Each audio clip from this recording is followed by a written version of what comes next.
It's what they choose not to cover. That's really important with the Facebook whistleblower. She's saying we need transparency at Facebook. And what does that mean? More government intervention. She was there when the Hunter Biden laptop story got censored. She was there, and her team would have had to have been instrumental in Facebook blocking the Hunter Biden laptop story. That we learned was absolutely truthful. She didn't talk about it. The media is not talking about it. When you listen to the testimony, we have the links in the description below. I highly recommend that you watch them. All of the discussion is about consolidating more power to the tech oligarchy. Yes. Frances Haugen, she testified before Congress yesterday. Here's the thing. Strongly advocating for increased government control over Facebook. So we were live while it was going on, and some things you may have missed from Ted Cruz, but here you go. Here's her talking about how we need more government. The severity of this crisis demands that we break out of our previous regulatory frames. Facebook wants to trick you into thinking that privacy protections or changes to Section 230 alone will be sufficient. While important, these will not get to the core of the issue, which is that no one truly understands the destructive choices made by Facebook except Facebook. A company with such frightening influence over so many people, over their deepest thoughts, feelings, and behavior, needs real oversight. But Facebook's closed design means it has no real oversight. Well, look, that's not necessarily wrong. And by the way, she does look absolutely strikingly like the Predator. There's no doubt. Come on. Yeah, that really is. It's uncanny. Now, look, she's That's not unfortunate. She's a good-looking gal. She just looks like a Predator. She's like It's all on the forehead. Yeah, like she's a doable Predator. Yeah, well, yeah, she's a dateable Predator. Yeah, dateable. That's what I meant. Dateable Predator. We want to be Christian about it. Yes. Dave, that's the line, really? She's a good-looking woman. Aliens. She just looks like the Predator. She's a good-looking forest alien. Yes. So, what exactly makes her a whistleblower? Well, we have this. She filed for whistleblower protection status under the SEC. Okay. But let's be clear here. There are a few things that you need to know. She absolutely has a bias. And here's my issue. I've always said when people say, why don't you go after Rachel Maddow or people like that on MSNBC? Why? Because I don't care if someone is biased and they're open about it. Right. Right. Yeah. Mm-hmm. My issue is when Chris Cuomo wants us to believe that he's a journalist. That's what bothers me. And can dunk. Right, I can dunk. His little 8-foot rim. She was a director of data product at Gigster, where she raised concerns that the AI's objectivity might be not transparent, that it might be racist. It's the best photo of her. Yes. But you remember how people complained that emojis were racist? Remember how people complained that face recognition software was racist? And we just said, come on now. Well, she was one of those people. So the people who you say are not mainstream, far-left social justice warriors who say that everything is racist, this is what she has done her whole life. Again, beware the Trojan horse. Bill Burton, an Obama era deputy press secretary, he's actually consulting with her legal communications team, just to be clear. So the direct tie, this is an overlay D with the communications team. And here's something else that people are missing. And I've always said this, it's not just what people cover, it's what they choose not to cover. Yeah. So I said this before, and I said again, for example, about the Delta variant. This is entirely conjecture. Okay. This is entirely just an opinion. Cannot make a medical claim. I bet you, considering the nature of viruses, how they mutate, we will find out in the future that the Delta variant is significantly more transmissible and likely less lethal. That's probably what we will find out. Why? Because the media is talking about how much more transmissible it is, how much more contagious it is. You don't hear the media saying that it's more deadly. It's what they choose not to cover. That's really important with the Facebook whistleblower. She's saying we need transparency at Facebook. And what does that mean? More government intervention. She was there when the Hunter Biden laptop story got censored. She was there, and her team would have had to have been instrumental in Facebook blocking the Hunter Biden laptop story. That we learned was absolutely truthful. She didn't talk about it. The media is not talking about it. No. The media is talking about, conservative hate speech and teen suicide. Hold on a second. That was a huge story, which likely would have affected the outcome of the votes of the election. At least for some people. I didn't say the outcome of the election. It would have affected the votes. Some people would have changed their votes. They said that in polls afterwards. Yes. So maybe not turning the. Some people would have attempted. Over. Some people would have attempted to change their votes. Yes. I hate this. And the testimony. We'll talk about it on Mug Club. The testimony was entirely about teenage suicide. It was things to pull on your heartstrings. And look, that is a problem. Just to be clear, Right, they were talking about girls, right, committing suicide. Well, this is also a problem. Never mind. Not a problem. They were talking about teenage girls committing suicide. And I understand, of course, I have a daughter now. Yeah.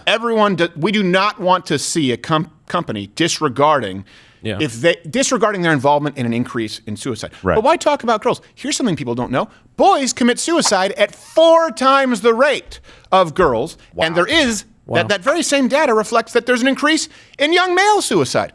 Why does that not matter? By the way, how do you think young males are going to react? When it's just, you commit suicide already at 4 times the rate, but that's not really pandemic status. And you know what? The exact argument we're making that this is increasing teen suicide with girls. Let's just talk about girls committing suicide and conservative hate speech. You are going to have the pendulum's going to swing the other way. Yeah. They're going to feel isolated. They're going to feel, you know what people have to do when they don't feel heard? They have to scream. They have to become violent. We don't want that. No, absolutely not. And honestly, the reason that they're talking about girls is because, frankly, it pulls on the heartstrings more to say girls are committing suicide because of all the images that they're seeing that they can't live up to.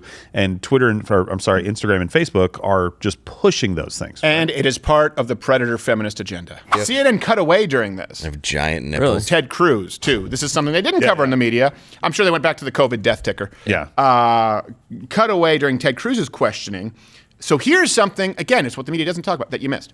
Do you know if Facebook, any of the research it conducted, attempted to quantify how many teenage girls may have taken their lives because of Facebook's products?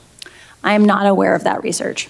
Nope, that's wrong. Facebook has known anti-suicide algorithms, and they have reporting on this. In other words, if this was important to her, she would have those numbers. Yeah. Also, if you don't have those numbers, how do you say there's an X time, an X multiple, or X percent increase in suicides? Yeah. I don't have those numbers. You know that you're in front of a senator. If you're not going to prepare. You know they likely get these questions in advance, right? It's the only reason you're here. What's the linchpin of your argument? You're basically saying that Facebook knows. Then you're like, hey, have they done any research on this so that you can prove that they know? I don't. Just trust me. I don't know about that. What are you blowing the whistle on? Yeah. I guess nothing. I don't have the data on that. I don't know. I assume they know. Ed, I was hoping you would read the number and I would go, that sounds about right. Yes. This is something, too, they didn't talk about, whitelisting. And this is, again, we've had other whistleblowers. This is where Facebook allows popular leftist accounts, right, to just flagrantly disregard the rules, while, of course, they hold other accounts to the closest scrutiny or make up new rules, like with Donald Trump. We've had this on our Facebook page. We've talked about this. The Facebook page was throttled. It's considered misinformation or, potentially damaging information, I believe, even though the information was not incorrect. It was quoting the CDC. The very same thing, by the way, has happened with YouTube. While we're talking about speaking before, a Senate hearing, I think we have a clip of Ted Cruz talking about that. Why wasn't this being discussed from a whistleblower? And I recount that because the YouTube CEO sat in my office and she admitted Steven Crowder didn't violate any YouTube policies whatsoever. He was entirely consistent with their terms of service. But they nonetheless demonetized him anyway, simply shut off his ability to earn any revenue. And by the way, this is how the man earns his living. Demonetize. I ask everyone here to think how they would feel if some massive corporation demonetized you, just zeroed out your bank account. That is an incredible power. Well, Susan Wojcicki was in his office talking about me? What? You have to tell me about this. Come on, Ted. Make a phone burning call. over there. Sorry. He thought it was awesome. Clint Howard. Yeah.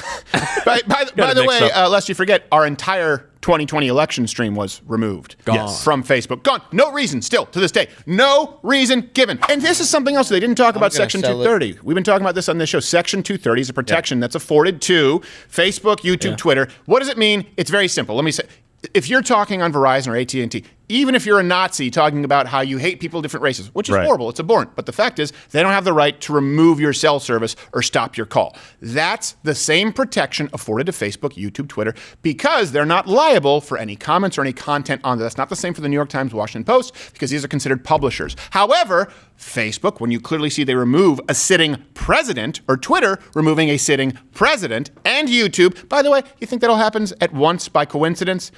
let's just be real. You don't think there was a meeting somewhere down the line that they remove him all within 24 hours of each other, and you still have the leaders of ISIS and Hamas out there for crying out loud? If we can't find common ground on the fact that people who throw gays off of rooftops are worse than the president of the United States, who gave an award to Boy George, then there's no common ground.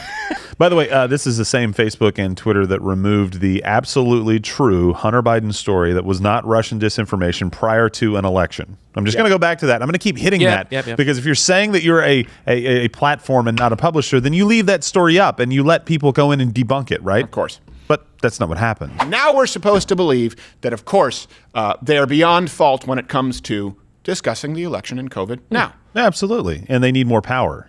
They need more power to censor more people like this. That's exactly what this whistleblower is calling for. Exactly. She's calling for more power for these companies to censor points of view. I don't want to attribute motive, but if you really care about suicide, how about you talk about the young boys who are committing suicide at 4 times the rate? Right. When you listen to the testimony, we have the links in the description below. I highly recommend that you watch them. All of the discussion is about consolidating more power to the tech oligarchy. So we need to do away with this myth that we have common ground. We do not. The only common ground that we have is Facebook bad, big tech bad. Everything outside of that is them saying big tech bad because we think they're allowing too much freedom. Yeah, exactly. The foot in the door is worrying about suicide. Right. And the rest of it is hate speech, which is undefined, and violent speech, which, again, is undefined. Yeah. I mean, we're dancing around it, but I think it's very possible, that this is a way of silencing conservatives. Oh. And I said this to Gerald at lunch yesterday, that I thought it was sort of a You don't have to think about it, dude. You had lunch yesterday? We did. I hadn't eaten yet. Oh. You didn't want to go. You said Mexican food was a bad choice. I hadn't eaten yet. No, he said Mexicans. Oh. Watch Louder with Crowder live, Monday through Thursday, 10 a.m. Eastern.